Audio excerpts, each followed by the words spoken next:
Es Ari Berheim. En otoño de 1941 asesinó a más de 300 judíos en Mauthausen. Les inyectaba benceno en el corazón, les operaba sin anestesia y les sonreía mientras agonizaban. En Israel ni olvidan ni perdonan los crímenes cometidos por genocidas como Ari Berheim. En febrero de 2009, la televisión alemana ZDF informó de la supuesta muerte de Ari Berheim en Egipto en 1992. Conocido como el Doctor Muerte, Haim era el criminal nazi más buscado desde el final de la Segunda Guerra Mundial. No hay cadáver, no hay pruebas de ADN y no se pueden hacer exámenes forenses que demostrarían con claridad si el cadáver que dicen que es de Ari Berheim es en realidad Ari Berheim. En abril de 2005, la policía alemana recibió información que señalaba que Haim podía estar en Denia, Alicante, en esa zona en general. Y de hecho, por primera vez en la historia, la policía española buscó un criminal de guerra nazi. Documentos TV presenta en exclusiva una nueva versión del caso Haim que contradice el resto de investigaciones. El Mossad no intervino oficialmente en la operación destinada a localizar a Haim en España, aunque no se descarta que hubiera podido tener algún tipo de implicación extraoficialmente. Todos los casos eran el mismo. Solo teníamos una ley. Eliminamos a los nazis. No son seres humanos. No deben seguir vivos. La caza del último nazi. A continuación, en Documentos TV.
Durante casi medio siglo, la policía y las organizaciones privadas han estado buscando sin éxito a un fugitivo, cuyas acciones fueron de una crueldad inimaginable. El doctor Ari Berheim fue uno de los así llamados médicos del campo de concentración de Mauthausen, que causaron la muerte a los prisioneros mediante el sadismo, la desidia y la alevosía. En febrero de 2009, la televisión alemana ZDF informó de la supuesta muerte de Ari Berheim en Egipto en 1992. Conocido como el Doctor Muerte, Haim era el criminal nazi más buscado desde el final de la Segunda Guerra Mundial. Según Rüdiger Haim, uno de sus 3 hijos, su padre vivió en Francia, España y Marruecos antes de recalar en Egipto, donde acabaría sus días. Nacido en Bad Rakelsburg, Austria, en 1914, Ari Berheim trabajó como médico en los campos de exterminio de Buchenwald, Sachsenhausen y Mauthausen. En otoño de 1941, cometió sus peores crímenes en Mauthausen, donde asesinó a más de 300 prisioneros, administrándoles inyecciones de benceno en el corazón u operándoles sin anestesia. Después de sus macabros asesinatos, Haim conservaba los cráneos de sus víctimas. En marzo de 1945, Haim fue arrestado en Alemania por las tropas estadounidenses, aunque 2 años y medio después, por razones todavía hoy desconocidas, fue liberado sin ser procesado por sus crímenes. En 1962, las autoridades de la República Federal Alemana solicitaron de nuevo su detención. Demasiado tarde, Heim había iniciado su huida.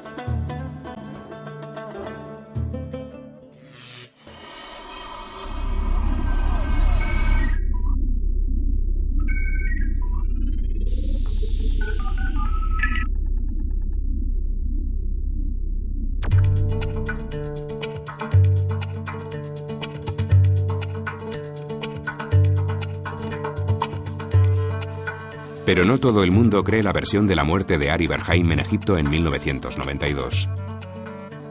Tenemos que tener mucho cuidado y, desde luego, aún no podemos cerrar el caso.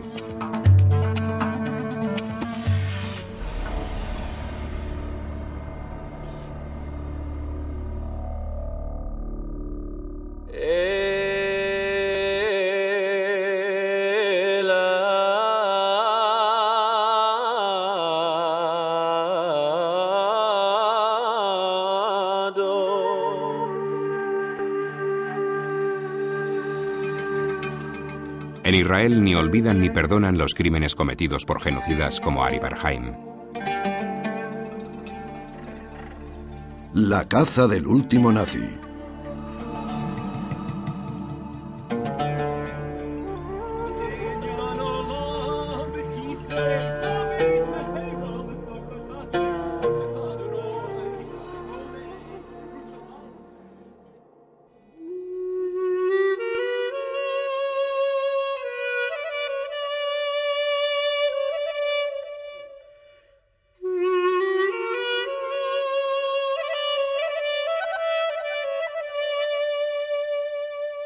Más de 60 años después del final de la Segunda Guerra Mundial, el pueblo judío mantiene vivo el recuerdo de la gran tragedia del siglo XX en museos como el del Yad Vashem en Jerusalén, un organismo creado en 1957 que divulga la memoria del Holocausto.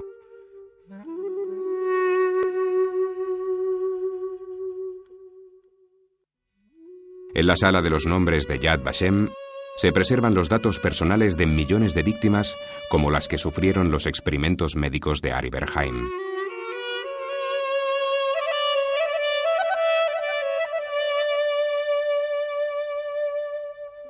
Pero con el recuerdo no basta.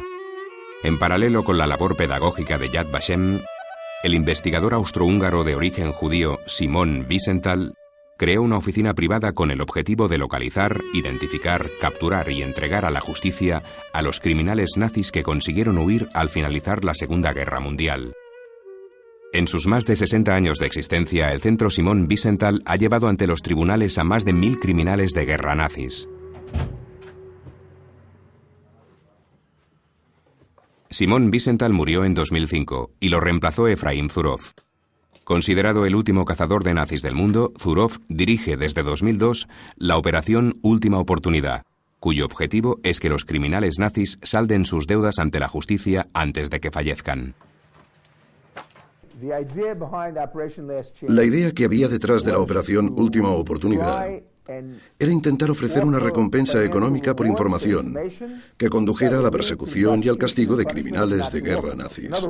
En otras palabras, cuando empezamos en el año 2002, estaba claro que teníamos que hacer algo más activo.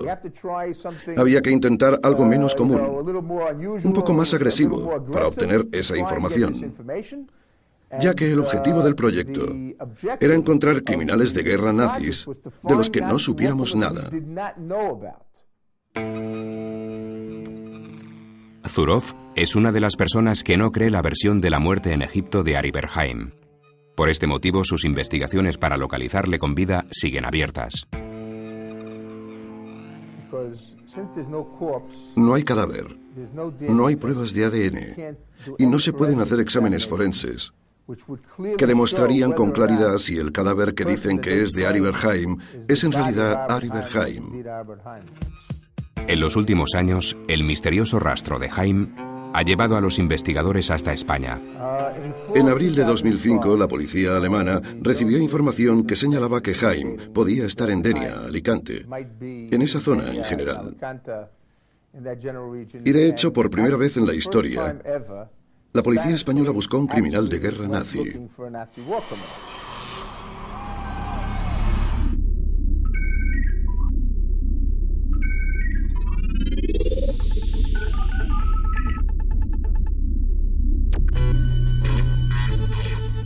En Madrid trabaja el Grupo de Localización de Fugitivos de la Policía Española, unidad creada en la primavera de 2004.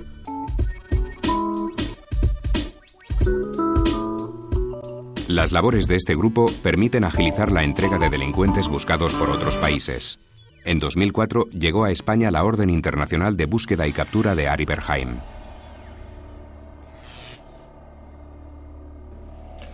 Nosotros en realidad empezamos tarde, porque creo recordar que empezamos en el mes de noviembre de 2004, cuando tenemos la primera noticia de que el doctor Ari Berheim podría encontrarse en España. Y se inicia a raíz de un dato que podía situar al citado doctor pues, en la isla de Mallorca. Hay un dato de un vehículo, hay un personaje que también era doctor, pero en este caso farmacéutico, que era de un aspecto similar, pero no era él. Una vez que disponemos de las impresiones dactilares del verdadero doctor Ari Berheim y hacemos un cotejo con las de esta persona, pues se comprueba que efectivamente había un parecido físico, pero nada más. A partir de las escasas fotografías que se conservan de Heim, la policía alemana y la española realizaron un retrato robot del aspecto que tendría actualmente el criminal nazi. Un retrato que se repartió por todo el mundo para localizarle, también en España, históricamente uno de los refugios más seguros de los nacionalsocialistas. El periodista Javier Juárez ha escrito varios libros sobre la presencia de nazis en España después de la Segunda Guerra Mundial y el amparo que les prestó la dictadura franquista.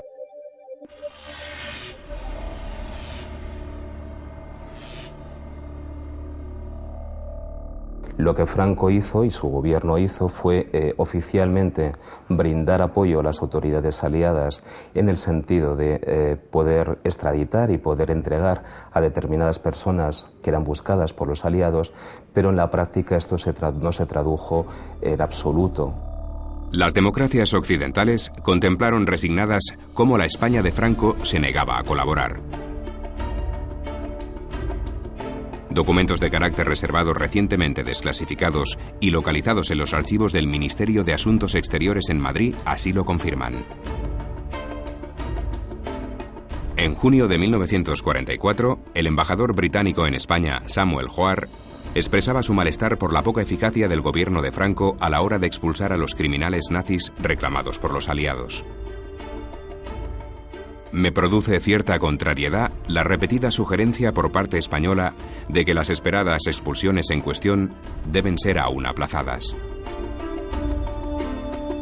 Lo que ocurre en la práctica es que frente a esta aspiración de los aliados de que más de 2.000 personas inicialmente pudieran abandonar España, la realidad se impone por los hechos. Y esa realidad al final lo que demuestra es que el gobierno de Franco, insisto, hizo todo lo posible, en muchos casos de una manera más o menos clandestina, pero en otros abiertamente y generando serios conflictos diplomáticos por proteger a esas personas. El gobierno franquista protegió durante años a centenares de nazis. Te reitero nuestro interés en que se deje en suspenso la orden de regresar a su país por ser personas que, aparte de llevar muchos años en España, nos vienen prestando servicios muy útiles. Al final, ¿qué es lo que ocurrió? Que de estas 2.000 personas, al cabo de unos meses, se dejó en 800.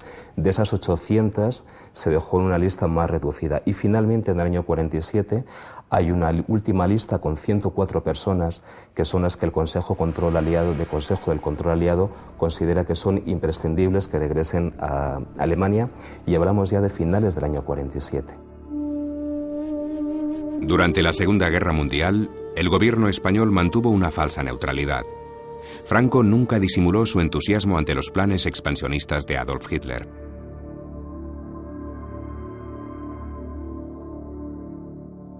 La complicidad entre la dictadura franquista y el Tercer Reich se había iniciado con la ayuda bélica que los alemanes prestaron al bando de los nacionales durante la Guerra Civil Española. Posteriormente, en 1941, España mandó soldados a combatir al frente ruso para ayudar a los nazis.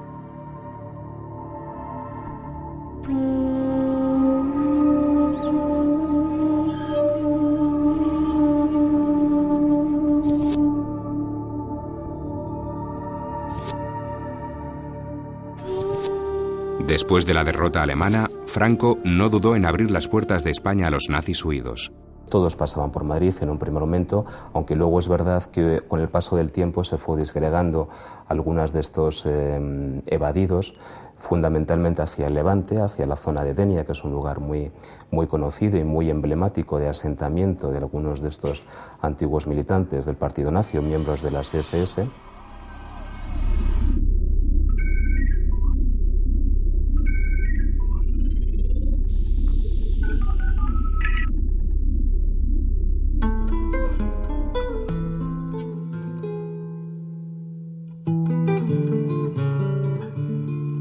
Y fue precisamente en la costa mediterránea donde la policía española buscó hace unos años a Aribert Haim.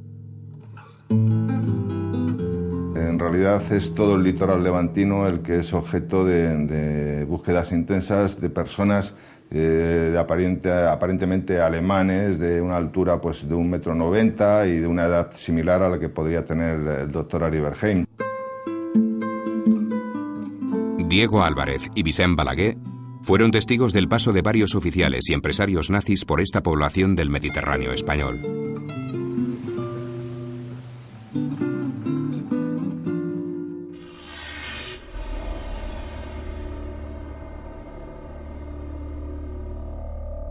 En 1955 acababa de inaugurar Gerhard Bremer, un antiguo teniente coronel de las SS, montó un complejo turístico que fue uno de los pioneros, Bremer's Bungalows.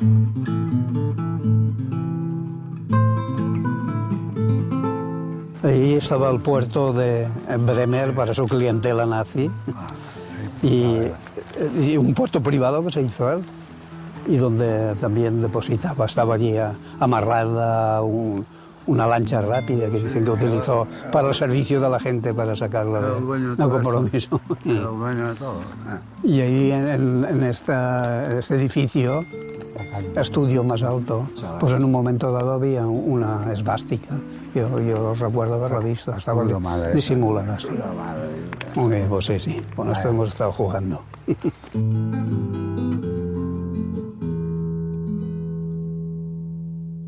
Bremer no estuvo solo en Denia. Durante años recibió frecuentes visitas de un antiguo camarada de las SS, Otto Skorzeny. Yo, Otto Skorzeny, recuerdo haberlo visto con Bremer, con Gerhard Bremer, en una terraza de verano, tomando alguna cerveza o algo, en un par de ocasiones.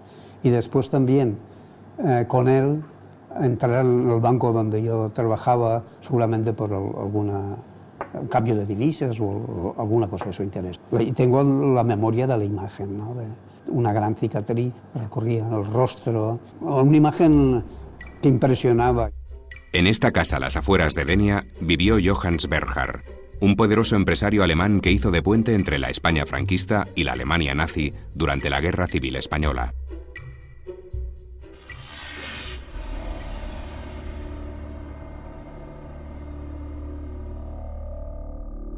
Sí, yo sé lo de Bernhard, de Joan Bernhard. Cuando llega Bernhard a Denia, o allí, el chalet que tiene, el chalet de Oliver que diuen, él llegó una noche, después del 45, cuando termina la guerra de los alemanes, él llega una noche y es un autogiro, un helicóptero. Y allí baja Bernhard con un fusil, ¿sabes? Entre 1957 y 1961, Álvarez trabajó en Argentina en una finca que Bernhard poseía a las afueras de Buenos Aires. Fueron años de largas conversaciones entre ambos. Él nunca dijo nada, que estoy arrepentido, no. Él de Franco hablaba él bien, eran íntimos amigos. Cuando venía aquí a España me decía, ¿quiere algo para el tío Paco?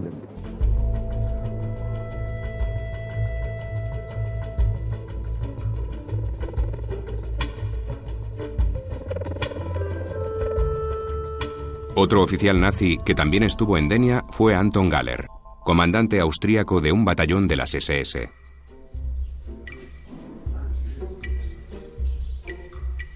Galler, a quien se le acusó de participar en la matanza de 400 civiles en Italia, murió en 1995 en Denia. Sus restos reposan en el cementerio de esta población.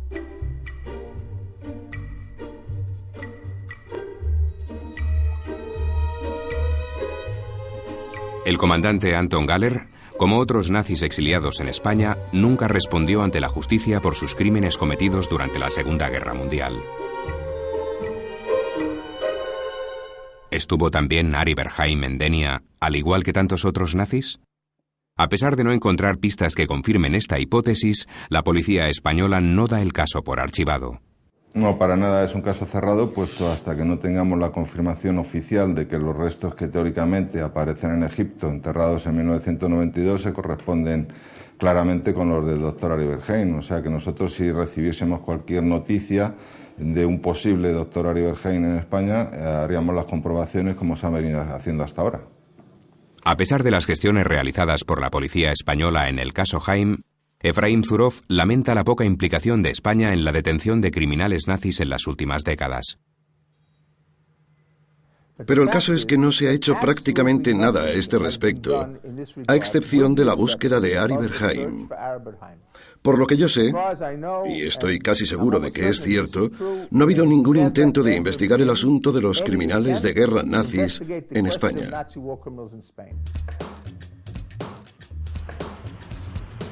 El Ministerio de Justicia español, a través de la Dirección General de Cooperación Jurídica Internacional, no está de acuerdo con las apreciaciones del director del Centro Simón Wiesenthal de Jerusalén.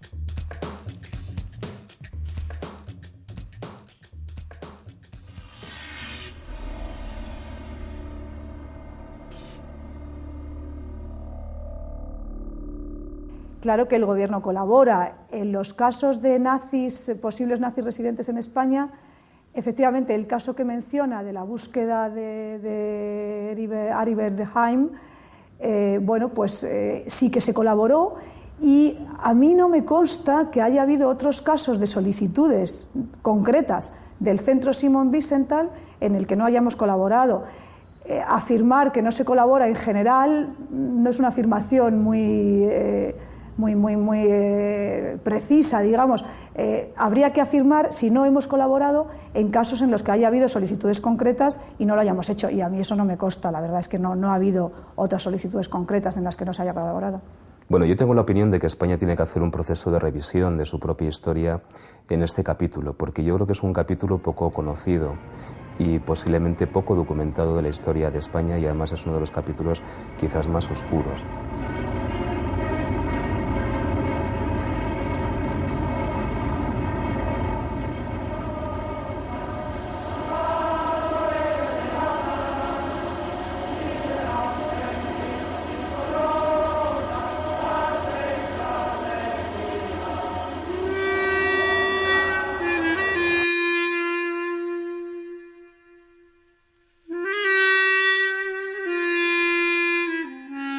El profesor Robert Bistrick, director del Centro Internacional de Estudios del Antisemitismo en la Universidad Hebrea de Jerusalén, también recomienda a España realizar una profunda reflexión histórica sobre su pasado como refugio de criminales nazis.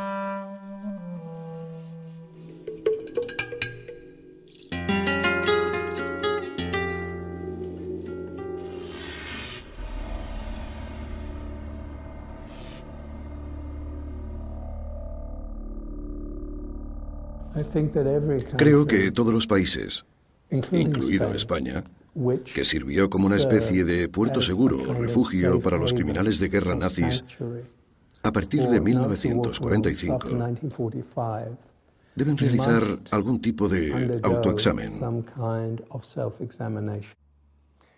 No hay ninguna duda sobre el hecho de que España se convirtió en refugio de criminales de guerra nazis gracias al régimen de Franco. Lo que nos preguntamos es por qué, cuando España se convirtió en una democracia en 1975, ¿por qué el gobierno, ni el gobierno socialista, ni el gobierno de Aznar, por qué no cambiaron esa política? ¿Por qué no se realizó ningún esfuerzo serio para saber qué criminales nazis vivían en España, para saber cómo habían llegado y por qué estaban allí? Y, por supuesto, ¿qué había que hacer para deshacerse de ellos? La verdad es que me sorprende que alguien pueda afirmar que en estos 30 años de democracia seguimos actuando igual en España. Efectivamente, yo creo que es fundamental resaltar que la legislación española es muy avanzada hoy en día. Somos uno de los pocos países actualmente que tienen reconocida la jurisdicción universal para el delito de genocidio, según el artículo 23 de la Ley Orgánica del Poder Judicial. y eso para mí es fundamental. Y además, otro artículo del Código Penal, el artículo 131.4, reconoce la imprescriptibilidad para los delitos de genocidio y de lesa humanidad.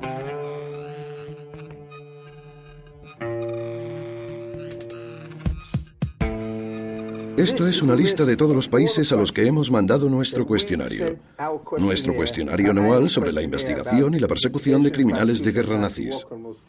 En otras palabras, aquí aparecen todos los países del mundo que de alguna forma han estado involucrados. Bien porque los crímenes se perpetraron en ellos o porque los criminales de guerra nazis huyeron allí. Son más de 40 países, más de 40 países. Esto es el cuestionario. Todos los años es el mismo. Y las preguntas principales: ¿se ha condenado a algún criminal de guerra nazi? ¿Se ha acusado a alguien? ¿Se ha iniciado alguna investigación nueva? ¿Hay investigaciones en marcha? ¿Se ha producido alguna extradición? ¿El gobierno ha llevado a cabo alguna medida contra nazis? Muy bien. Cada país recibe este cuestionario y aquí, en Israel, escribimos una carta al embajador español. Enseguida se la enseño.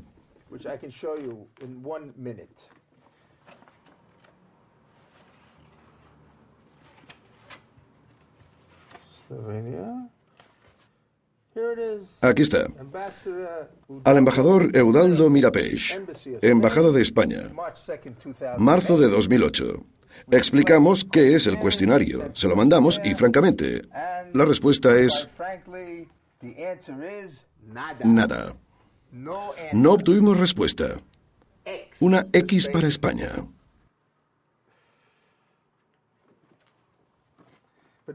Pero esto es típico.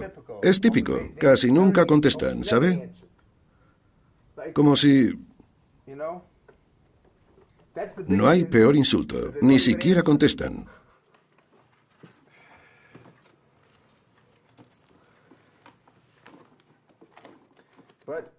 Pero se trata del país que no ha hecho casi nada contra los criminales de guerra nazis, así que no nos sorprendió que no contestaran.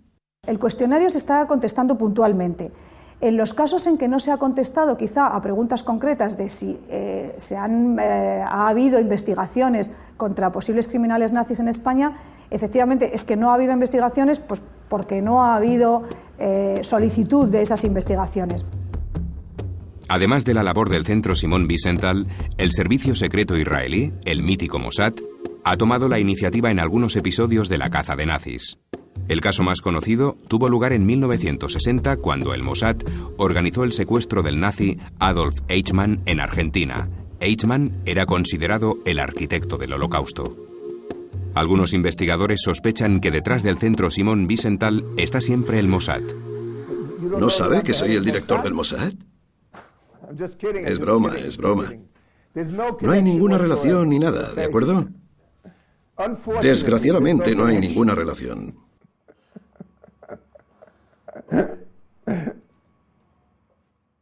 En términos de la cuestión de nuestra relación con el Mossad, puedo decirle que por desgracia no tenemos ninguna relación con el Mossad.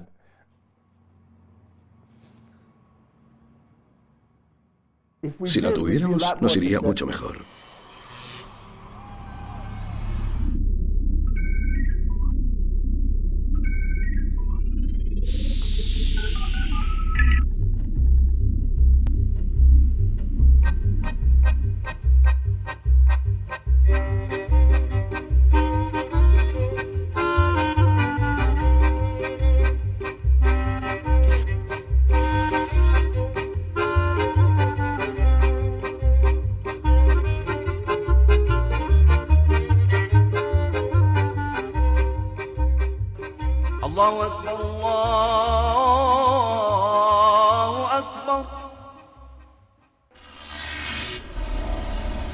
Michael Bar-Zohar es uno de los máximos expertos israelíes en el estudio de las actividades de los cazadores de nazis.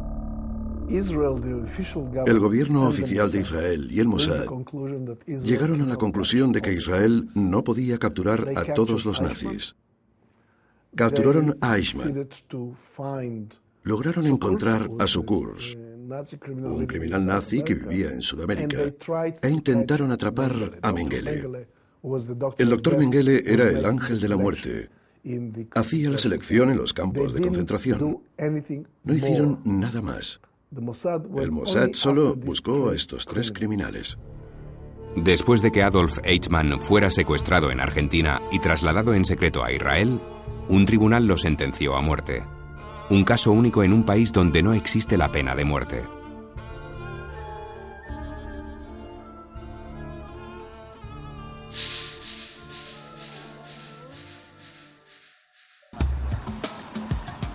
El Mossad no intervino oficialmente en la operación destinada a localizar a Haim en España, aunque no se descarta que hubiera podido tener algún tipo de implicación extraoficialmente.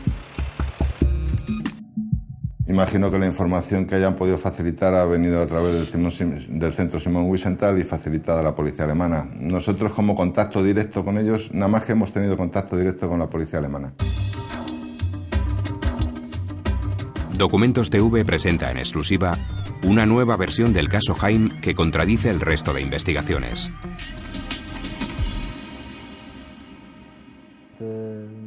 El castigo que recibió fue una mala experiencia, como lo que hizo. Tenía que sufrir, fue la decisión del jurado. Tenía que sufrir y sufrió.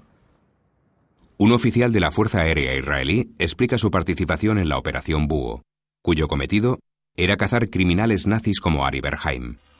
No puede mostrar su rostro por motivos de seguridad.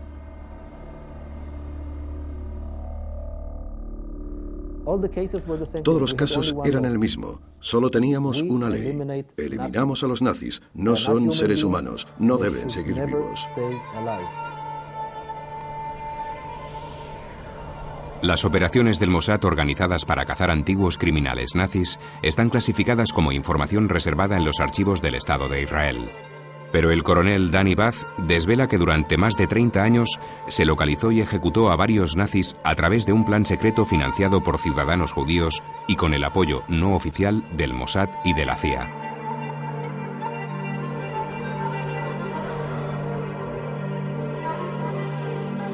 Yser Harel, director del Mossad entre 1952 y 1963, estuvo informado de la Operación Búho. Yser Harel, el antiguo director del Mossad, estaba detrás de algunos casos importantes que tuvimos. La caza de Haim por parte de este grupo apoyado por el Mossad habría empezado en 1982 en España. Teníamos información de que estaba por España. Se le había visto en Ibiza, se le había visto en Alicante y en realidad la operación empezó en territorio español. Casi le cogimos en el mar. Solía navegar en un yate.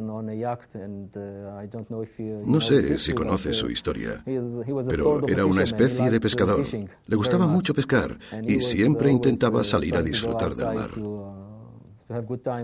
Lo perseguimos, pero fracasamos. Y escapó. Se le escapó a uno del grupo. Y tardamos muchísimo tiempo en localizarle, yendo a la costa de Canadá, en yate, por supuesto. Estaba herido, pero bien vigilado. Al final lo cogimos y lo trasladamos a la isla Catalina, donde solíamos juzgar. De hecho, lo que yo llamo, o lo que llamábamos, la célula de California. Juzgaban a todos los nazis y ejecutaban a cada uno en función de lo que habían hecho. Cogí... Solo quería un recuerdo para no olvidar aquello. La verdad es que fue una decisión que tomé en el último momento. Cogí la medalla de la anexión que tenía como austríaco. Y cogí la cruz de hierro y... También había una medalla de la Wehrmacht, de las SS de la Wehrmacht en la maleta, y cogí las 3 condecoraciones.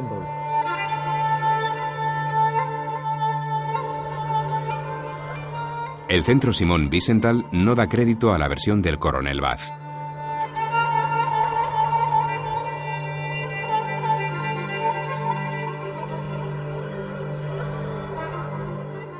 ¿El Centro Wiesenthal? No solo no se creen mi historia, sino que no dan crédito a muchas otras historias. Solo se creen la suya. Efraim Zurov, defiende la hipótesis de que Haim puede seguir vivo en la actualidad. En el verano de 2008 se desplazó hasta Chile, país donde creía tener localizado al médico de Mauthausen. Los resultados de la búsqueda fueron negativos. Incluso ofrecieron una gran recompensa por la captura de Ari Bergheim, pero no pasó nada, porque no había nada que capturar. Según el coronel Bath, los hijos de Ari Bergheim saben que su padre fue asesinado. En su domicilio de Baden-Baden, Alemania, recibieron el corazón del Doctor Muerte. Luego, años después, oímos algunas historias. Una de ellas, por ejemplo, era que el corazón... que le habían extirpado el corazón después de haberle inyectado petróleo. Lo mismo que él hacía a las víctimas en Mauthausen. Y que pusieron el corazón en una cajita. Una cajita de regalo. Y la dejaron en las escaleras de su casa de Baden-Baden. El testimonio de Rüdiger Haim, que en febrero de 2009 confirmó haber sido testigo ocular de la muerte de su padre en Egipto, es puesto en duda por Danny Bath y Efraim Zurov. Ambos coinciden en que ha mentido en los últimos años cuando afirmaban no saber nada de su padre. Lo que está más que claro es que Rüdiger Haim es un mentiroso. Porque 6 meses antes revela, entre comillas, una historia increíble de su padre. Contó en la revista Bild am Sonntag que llevaba 50 años sin tener ningún contacto con su padre. Así que o bien mintió entonces, o bien está mintiendo ahora. O bien ha mentido las 2 veces. Sé que el cadáver finalmente llegó a Egipto. Lo llevaron los amigos y la familia. Si hoy su hijo Rüdiger, o su hermana Berta, o Ari Bergheim Jr., el otro, dicen que no saben qué pasó, mienten. Mienten. Siempre lo han sabido todo. El equipo del programa se puso en contacto con Rüdiger Haim con el fin de invitarle a participar en este documental. Después de varias conversaciones, declinó ser entrevistado con el argumento de que ya explicó en la televisión alemana los últimos días de la vida de su padre, con quien asegura que estuvo en Egipto hasta el día de su fallecimiento.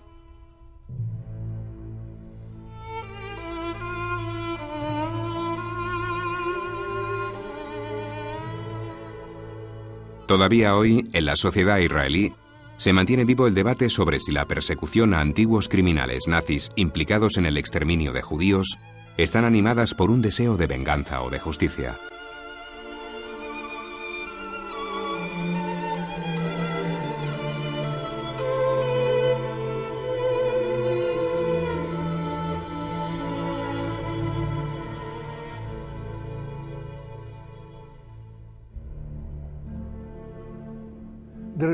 Hoy la venganza es imposible. Hubo cientos de miles de criminales nazis en el ejército, en las SS, en los campos. No puedes vengarte de todos. Hoy en día hay que llevarlos ante la justicia. Creo que la venganza fue mucho más fuerte al principio. Hoy el sentimiento de venganza no tiene tanta fuerza, porque cuando los encuentras ves que son gente de 90 años, y los grandes criminales nazis están muertos, los peces gordos están muertos. Creo que la respuesta principal a eso debe ser que no hablamos de venganza, hablamos de justicia. Hablamos de justicia para las víctimas, para sus familias. Hablamos de una justicia que no tiene límite en el tiempo, porque la magnitud de los crímenes, la ofensa a la dignidad humana fue extrema. A pesar de que se han producido otros muchos casos de genocidios, mini-genocidios y masacres en la historia, creo que se produjo un nivel de degradación de las víctimas sin precedentes, incluso antes de que las mataran.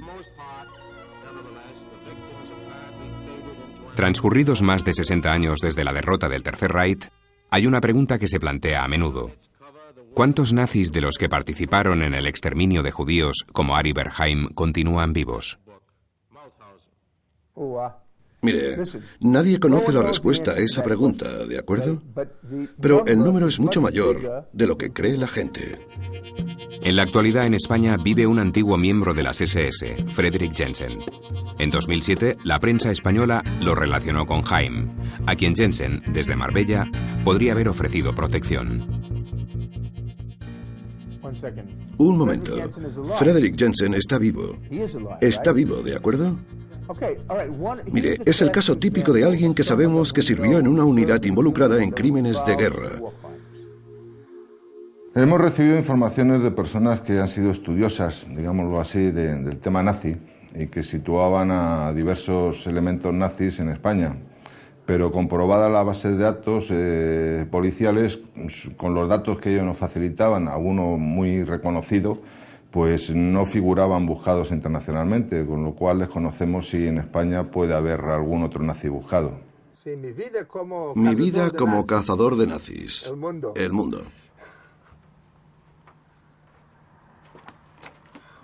¿Dónde está? El más viejo de todos estos cabrones.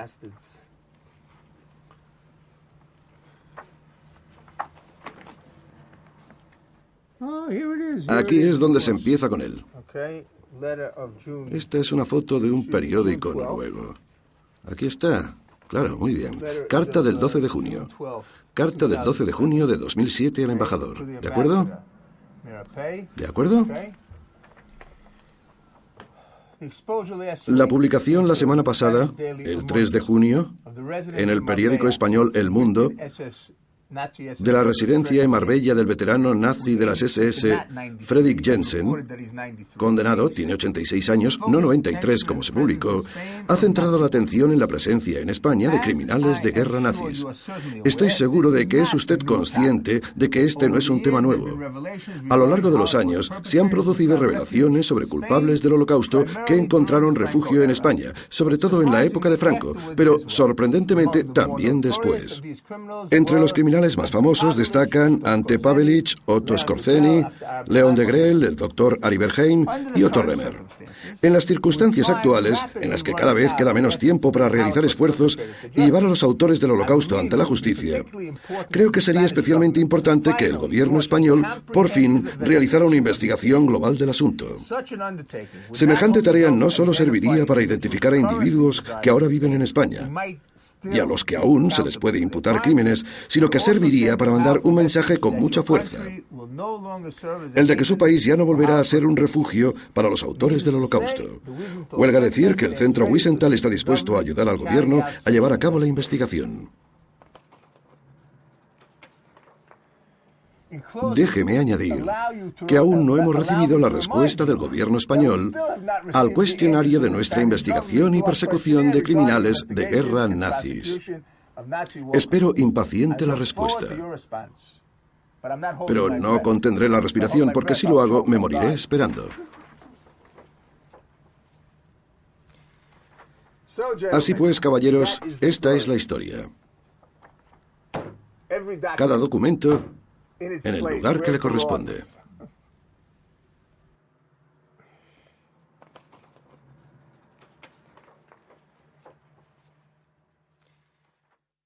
Nadie ha actuado interponiendo una querella en la Audiencia Nacional. Entonces, lo que hay que entender muy claramente es que el Ministerio de Justicia es el poder ejecutivo, el Poder Judicial es totalmente independiente y para perseguir a un delincuente hay que instar una acción judicial ante la autoridad judicial competente. En el caso de este Jensen o de cualquier otro presunto criminal nazi, lo que tendríamos que tener es la interposición de una querella, una denuncia ante la autoridad judicial competente. Y en ese momento podrían comenzar las investigaciones. Si no se ha producido eso, no se puede actuar. El Centro Simon Wiesenthal reclama que no se repita con Jaime la misma situación que se produjo en 1994 con Otto Remmer, cuando este general nazi llegó al aeropuerto de Málaga. Remmer huía de una orden de detención emitida por la justicia alemana. En un principio fue detenido en el mismo aeropuerto de la ciudad andaluza. Pero Remmer nunca fue extraditado a su país. Murió en Marbella en 1997. Después de su detención, la Audiencia Nacional le dejó en libertad con el argumento de que la ley española no podía actuar ante los delitos de los que se le acusaba en Alemania. Efectivamente, la Audiencia Nacional puso en libertad a este individuo Remer. En aquel momento no estaba tipificado el delito de genocidio en nuestro Código Penal. En el nuevo Código Penal, el delito de genocidio aparece tipificado en el artículo 607 y además con unas penas muy elevadas. El abogado Gregorio Dionis está especializado en casos que atentan contra los derechos humanos, como los crímenes del nazismo. No es cierto que no pueda actuar. Lo que nosotros creemos, que es similar a la opinión que puede tener la Simón Wiesenthal, es que el Estado español no tiene voluntad alguna de perseguir a los criminales nazis en su territorio y, de hecho, así ha sido desde que terminó la Segunda Guerra Mundial. Dionis ha asesorado legalmente a familiares de españoles deportados en campos de exterminio nazi que presentaron una querella penal el 19 de junio de 2008 ante la Audiencia Nacional. Se trata de una demanda contra 4 exmiembros del batallón de la Calavera de las SS que participaron en la muerte de miles de españoles en varios campos de exterminio nazis. 3 de ellos viven actualmente en Estados Unidos y el 4º ha sido recientemente extraditado a Alemania. Unos 9.000 españoles fueron deportados a campos de concentración nazis. Un 60% de ellos perdieron la vida. Los supervivientes no han cejado en su labor de mantener viva la memoria de aquel horror. Es la primera vez que la justicia española investiga los crímenes cometidos por los nazis contra los ciudadanos españoles internados en los campos de la muerte. En marzo de 2009, Ramiro Santiesteban y Jesús Tello relataron ante el juez Ismael Moreno su paso por Mauthausen, donde fueron recluidos en 1940 y donde coincidieron con Arie Bergheim. Afortunadamente no pasaron por la enfermería del siniestro Doctor Muerte. La estación de Mauthausen para nosotros no decía nada porque no nos conocíamos, pero ya nos dimos cuenta dónde íbamos, porque ahí empezamos a ver ya grupos de presos que trabajaban en trajes rayados. Ahí ya comprendimos que para nosotros iba mal.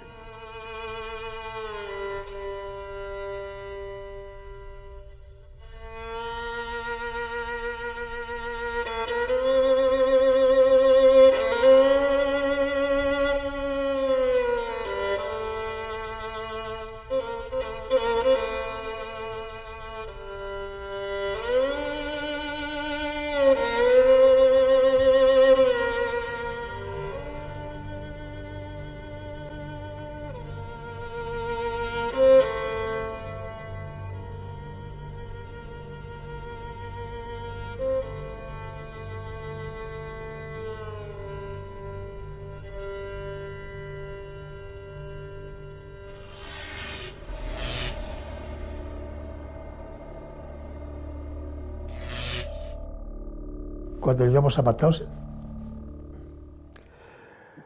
cuando salimos de la ducha, entonces nos tomaban la filiación, nos daban un número, una matrícula, con un triángulo azul y un trozo de tejido con el número cada uno. Entonces ya no teníamos nacionalidad, ya habíamos perdido toda nuestra libertad. Ya podían disponernos de nosotros, colgarnos o lo que fuese. Ya no éramos hombres, ya no éramos nada. Sin más ni menos, no teníamos ni patria. Vino la democracia y hasta este momento que estamos hablando, las víctimas del nacionalsocialismo, de nacionalidad española, jamás fueron reconocidas por el Estado español. No he encontrado ninguna recompensa, puedo decir que el gobierno español ni la democracia hayan hecho nada por nosotros. De España, cero. Ni yo, ni los familiares. Ni antes, ni hasta ahora tampoco. Definitivamente, la colaboración de la España franquista con la Alemania nazi ha dejado algunas heridas sin cicatrizar. ¿Continúa siendo un tema tabú desde el punto de vista político?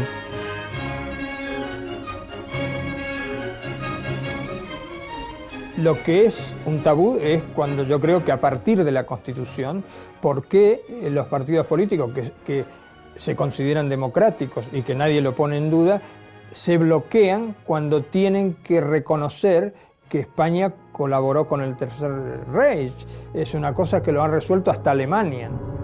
Según el último informe de la operación Última Oportunidad del Centro Simón Wiesenthal, en 2009 se continuaba buscando a más de 500 nazis por todo el mundo. El informe también aporta datos relacionados con los criminales nazis más buscados en estos momentos. Alois Brunner, Siria. Responsable de la deportación de unos 130.000 judíos desde Austria, Grecia, Francia y Eslovaquia a los campos nazis de la muerte. El gobierno de Siria se negó a cooperar en su localización. Milivoj Asner, Austria. Jefe de policía de Slavovska Požega, Croacia.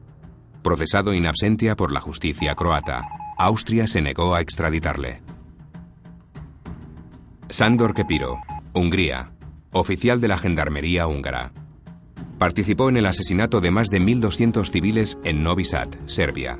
La mayoría de ellos judíos. Hungría se negó a ejecutar una sentencia de 1944. Mikhail Gorshov, Estonia. Participó en el asesinato de judíos en Bielorrusia.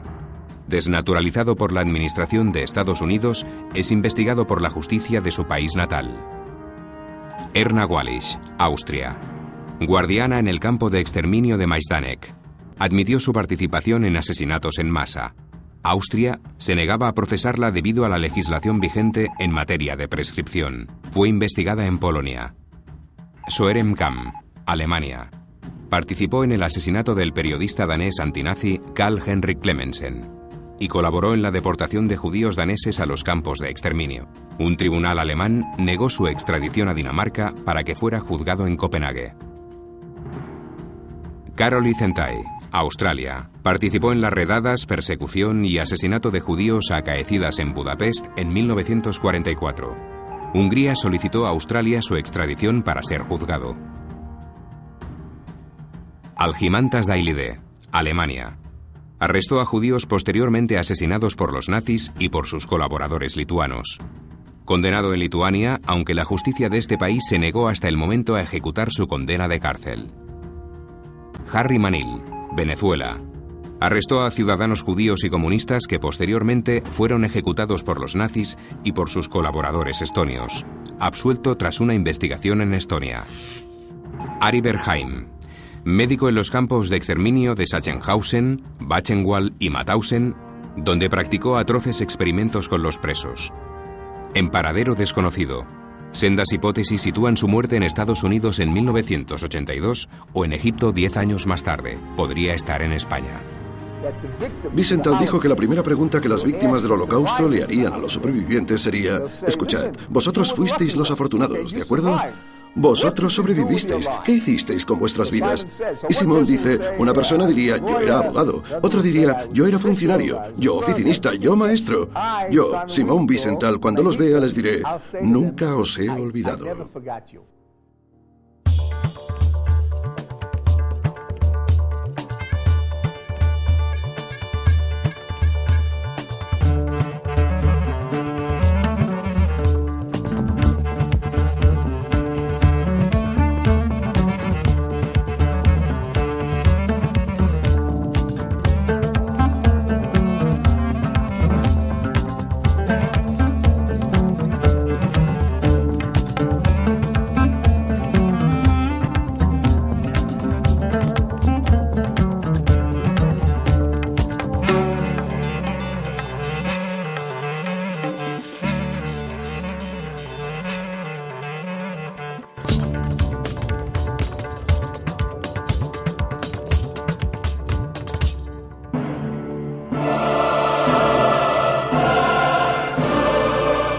Tengo trastorno bipolar, pero el tomar la medicación hace que me comporte como se supone que tengo que comportarme.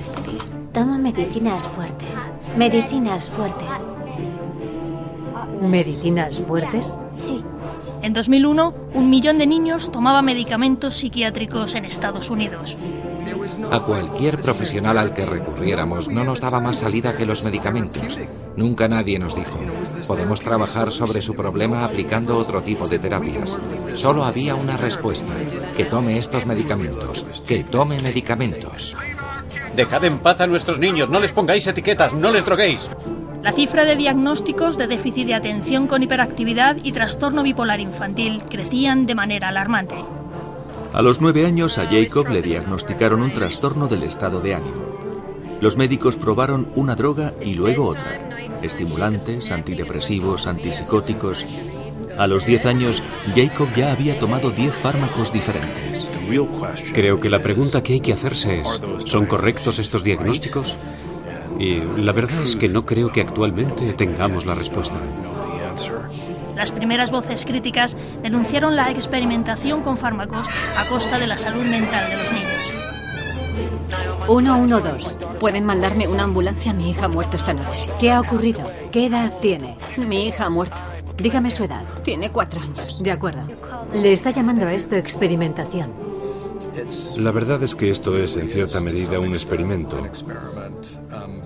Estamos probando medicamentos en niños de esta edad. Esto es un riesgo. Soy un entusiasta de los medicamentos.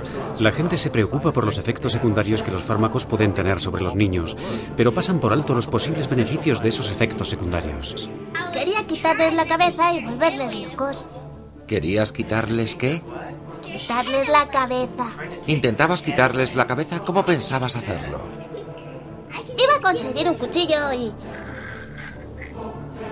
El niño medicado, la próxima semana en Documentos TV.